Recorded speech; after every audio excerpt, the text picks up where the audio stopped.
Good morning, students. Starting with question number 5.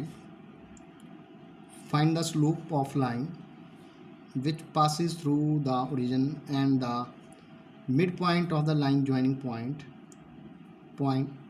0, -4 and Q point 8, 0. Student, watch the diagram beta. This is the point 0, -4 and this is 8, 0. ठीक है. So second line जिसकी हमने slope find out करनी है वो line कौन सी है, इन दोनों के मिड पॉइंट में से पास करती है और ओरिजिन में से पास करती है. ठीक है. So we will firstly find this point M. ठीक है. एम क्या है बेटा? M is midpoint of P Q.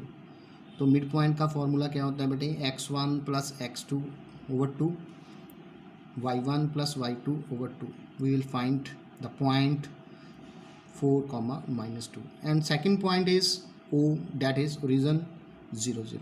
Therefore slope of LM is y2 minus y1 x2 minus x1.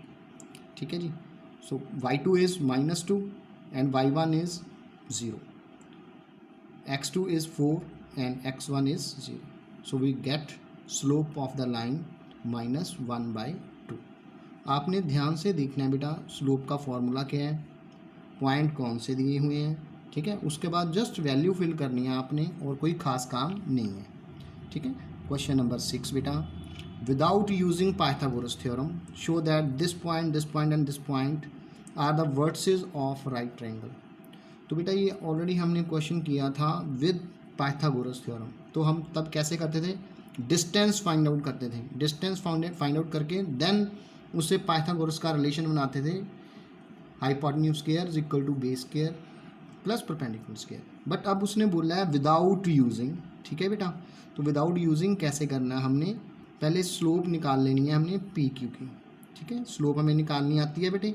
तो स्लोप आ गई हमारे पास -1. ऐसे ही स्लोप निकाल लेनी है क्यू आर की बेटा, वो आ गई हमारे पास 3/2. एंड ऐसे ही स्लोप हमने निकाल लेनी है third line that is R P. ठीक है. तो स्लोप हमने निकाल ली m3 that is equal to 1. अब इनमें से किसी दो को उठाओ बेटा. देखो जरा फर्स्ट की कितनी स्लोप है? -1. लास्ट की कितनी है? 1. ठीक है. तो -1 multiply 1 that is equal to -1. इसका मतलब क्या होता है बेटे? m1 m2 इक्वल टू -1 हो, means product of slope equal to -1 हो, तो क्या होता है बेटे? Lines are perpendicular. ठीक है बेटा. तो हमने फाइंड आउट कर लिया P Q is perpendicular to R P. ठीक है. So triangle is right angle triangle. ठीक है. And right angle at P. Now question number 7 बेटा.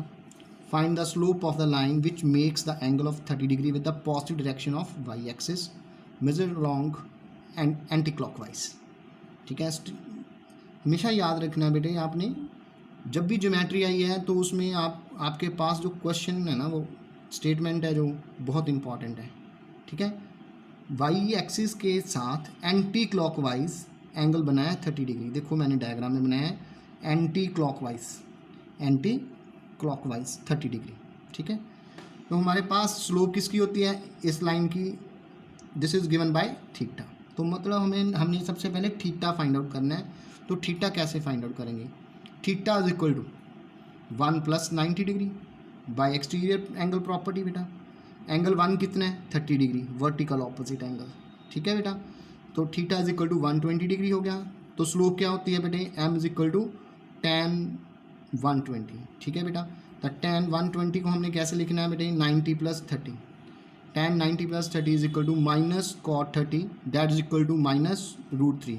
ये हम जब ट्रिग्नोमेट्री करेंगे तब डिस्कस करेंगे बेटा सारा. ठीक है. सो प्लीज़ एक बार इसको मेंटेन कर लेना, ऐसे ही समझ लेना कि tan 90 + theta is equal to होता है बेटे -cot theta. Question number 8. Find the value of x for which this point and this point are collinear. तो बेटे बस कंडीशन देखनी है हमने. कोलिनियर की कंडीशन क्या है बेटा? कोलिनियर की कंडीशन होती है बेटे slope of two lines are equal. ठीक है बेटा. Slope of A B is equal to slope of B C. हमें slope of A B find out करनी आती है, slope of B C find out करनी आती है. कोई दो की स्लोप फाइंड आउट बराबर रख दो बेटा, तो हमारे पास एक्स की वैल्यू जो है वो आ जाएगी बेटे। जस्ट इसको सॉल्व करना है, we get x equal to 1। Question number 9 बेटा, without using distance formula show that these vertices are of parallelogram.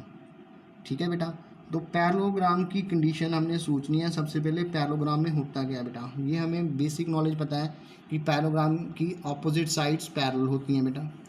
तो पैरेलल है लाइंस तो उनकी स्लोप्स इक्वल आएगी बेटा। तो बस हमने स्लोप फाइंड आउट करनी है, slope of A B, slope of B C, slope of C D and slope of D A. ठीक है, स्लोप का formula y2 minus y1 upon x2 minus x1,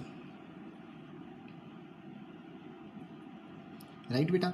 ठीक है, तो हमने स्लोप फाइंड आउट की, देखा अब m1 is equal to m3 and m2 is equal to m4। ठीक है, स्लोप्स बराबर आ गई तो हम बोलेंगे lines are parallel, A B is parallel to C D and B C is parallel to A D which shows it forms a parallelogram. Question number 10 बेटा, find the angle between x axis and the line joining the points this and this.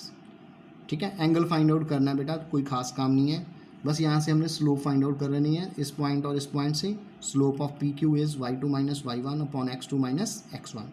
बस slope को थोड़ा सा ध्यान में रखना है बेटे, स्लोप के दो फॉर्मूले मैंने बताए हैं, वहीं पे ध्यान रखना है। First is m equal to tan theta and second is y2 minus y1 upon x2 minus x1। तो स्लोप आ गई हमारे पास -1। तो स्लोप इज इक्वल टू क्या होता है बेटे, टेन थीटा। तो टेन थीटा की वैल्यू कितनी आ गई, -1। ठीक है, ये हमने कॉम्प्लेक्स नंबर में ही पढ़ा था। -1 को कैसे लिखना है बेटे, सेकंड क्वाड्रेंट में पाई माइनस पाई बाय 4। ठीक है, पाई माइनस पाई बाय 4 का मतलब क्या हो गया, 3 पाई बाय 4। ठीक है बेटा, तो 3 पाई बाय 4 10 और tan theta is equal to कितना बन जाएगा, 3 pi by 4। Now question number 11 बेटा, slope of line is double the slope of other line. ठीक है, अंडरलाइन करते हैं बेटे स्टेटमेंट को और उसके बाद स्टार्ट करते हैं अपना answer. Slope of line is double, right, means 1 first line की स्लोप m है, तो सेकंड लाइन की स्लोप क्या है बेटे हमारे पास 2m। ठीक है, and tangent of angle between them is 1/3। Second part में हमें क्या दे दिया उसने, tan theta is equal to 1/3। Find the slopes of the line. So हमें फॉर्मूला पता है बेटे, angle between two lines is equal to tan theta is equal to mod of m1 minus m2 upon 1 plus m1 into m2। ठीक है, मैंने वहाँ पे आपको लिख के बताया था m2 minus m1 upon 1 plus m1 m2। Mod के साथ उसको कोई फ़र्क नहीं पड़ता बेटे, चाहे पॉजिटिव कर लो चाहे नेगेटिव कर लो, one and the same thing हो जाता है बेटा। m1 is 2m and m2 is m। ठीक है, तो वैल्यू पुट कर दी बेटे हमने, वैल्यू पुट करके हमारे पास आ गया बेटा m upon 1 plus 2m square equal two plus minus 1/3। Plus minus 1/3 क्यों लिखा है बेटे, क्योंकि मॉड है बेटा, तो मॉड की जगह पे हमने प्लस माइनस डालना है, ये हमने याद रखना है बेटा। ठीक है, तो दो केस राइज होंगे। First case is m upon 1 plus 2m square equal to 1/3 and second case is m upon 1 plus 2m square equal to minus 1/3। ठीक है, इसको सॉल्व करेंगे बेटा और इसको सॉल्व करेंगे, हमारे पास स्लोप ऑफ लाइंस आ जाएगी बेटे। ठीक है, सो ध्यान से आपने फॉर्मूले पढ़ने हैं बेटा, और फॉर्मूले पढ़ के उसका आपने यूज़ करना है प्रॉपरली बेटे। ठीक है, जस्ट 3 ही फॉर्मूले हैं इस एक्सरसाइज में, कोई खास काम नहीं है। एक तो एंगल बिटवीन टू लाइंस है और एक slope and m is equal to tan theta and second formula is y2 minus y1 upon x2 minus x1। That's it बेटा।